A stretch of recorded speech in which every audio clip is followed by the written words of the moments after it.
What's the deep conversation that you're avoiding in your marriage right now? I know that many people are avoiding that deep conversation, that conversation that maybe you've tried to bring up before and it's fallen on deaf ears, or you brought it up before and it started an argument or a fight, or the person, your spouse, got defensive, argumentative. What is that conversation? And what kind of pain and suffering are you going through not having that conversation?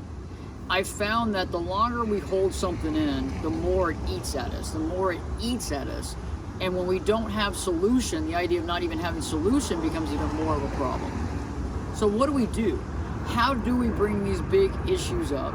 How do we conversate and communicate it so that the other person realizes how important this conversation is for you to have? I've found that the big conversations can be about the direction of the marriage, growing together, future plans, intimacy, not having intimacy, not having sex. All of these things are the big ticket items that need to be discussed.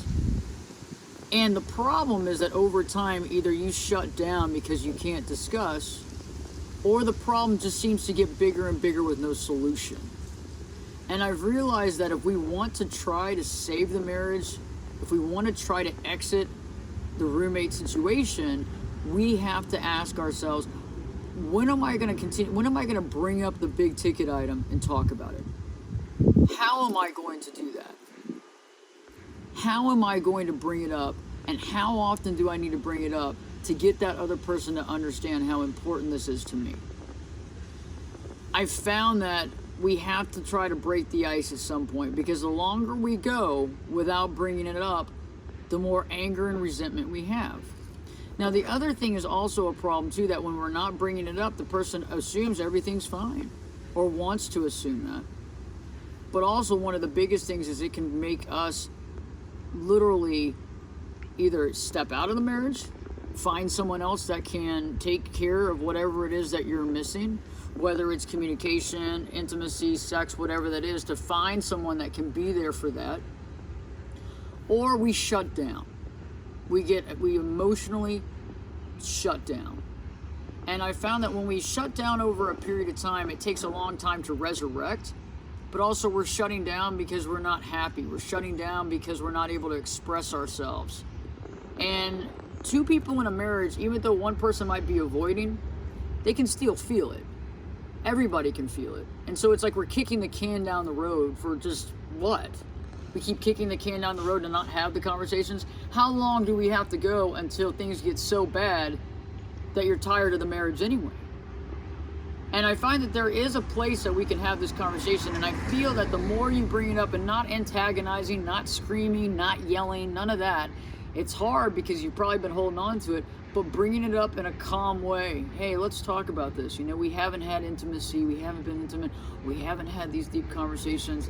Hey, we haven't had sex in a few years, and we need to talk about this. And I know some of you go, God, the sex thing, you haven't had it. How do you break that? That's a big piece right there. How do we break the ice on that one? Well, if you haven't had sex for a long time, how much longer are you going to keep going? How much longer are you going to keep going without it? And many of you might say, hey, well, I already stepped out, or I've done this or that. Okay, but how is that working? How happy are you from that situation? And would you like to at least try to see if you could resurrect it? And I think that if something's important to you, if this person loves you, they should be able to hear you talk. They should be able to hear how you feel, and vice versa. They might have some things that they want to talk about. I'm sure they do. But if everybody's avoiding the big issues, we don't really have a real marriage. We have a roommate situation, but that's about it. And how much longer can this roommate situation survive? How much longer can you survive in this roommate situation without losing it? Because quite honestly, there's only so long you can go until you start feeling like you're no longer yourself anymore. You begin to feel like you're a shell of a person because you're not able to express your feelings. Maybe you've gone outside of the marriage to find someone to get that emotional intimacy. It might not even be about sex. It could be about emotional intimacy. But the person that you're spending the most time with, there needs to be some sort of connection there. And we need to figure that out. And I know that a lot of you are scared. You're scared. What happens if it doesn't work? What happens if my marriage falls apart? What happens if the conversation doesn't work? What happens if I can't get X, Y, Z? Well, then you know then you begin to answer the questions you need to start moving forward in your life. That's what's so important here. It's like being in limbo and not knowing what you want to do.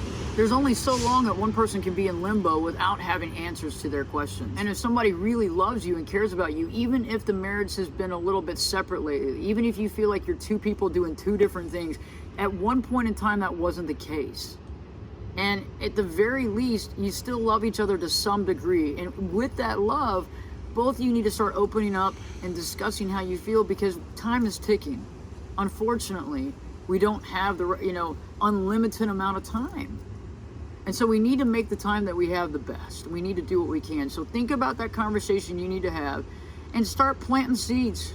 Start planting the seeds and start doing it, because time is of the essence right now. This is the time to do it. Because if you go 3 more years with this, how are you going to feel? If you look at your life and you say, hey, I've lost the best years of my life, which I don't believe that there is any best years. I think all of our years are the best years. But why keep wasting the time without having the conversation? And so it's up to you. And I know this takes guts. And I know it's going to cause some stress. And I know it's going to create anxiety. And I know you're going to be like, oh, God, I can't believe I'm listening to this video and watching this.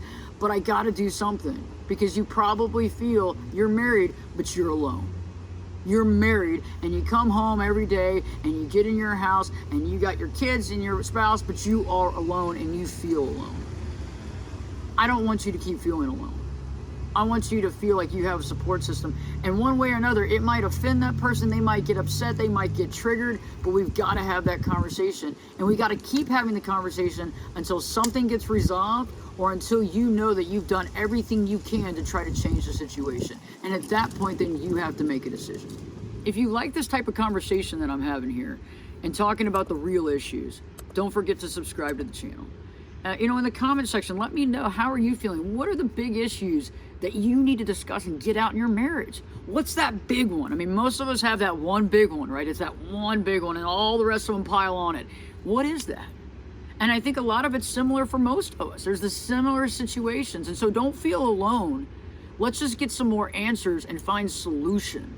Because one way or another, we have to know, is this going to get taken care of in my marriage? Can I look to this person? Can I get the intimacy I need from this person? Or do I need to figure out what I need to find? And I need to figure out what I want in my life.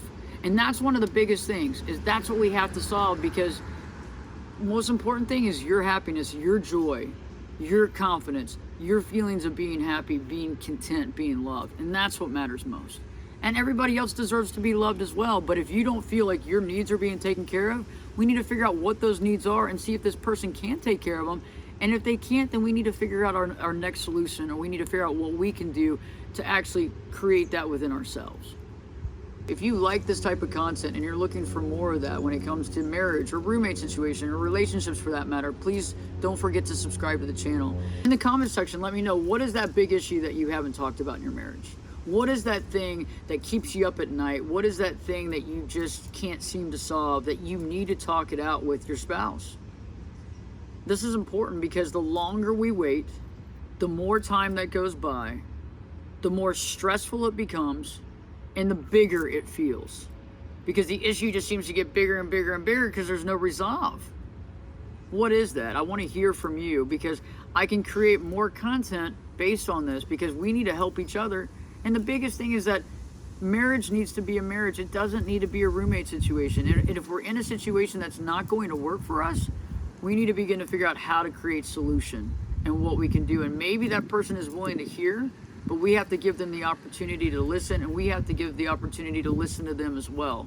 So we have to open this line of communication, but we have to talk about the big issues, and we got to talk about it sooner than later. Don't forget to live your true life.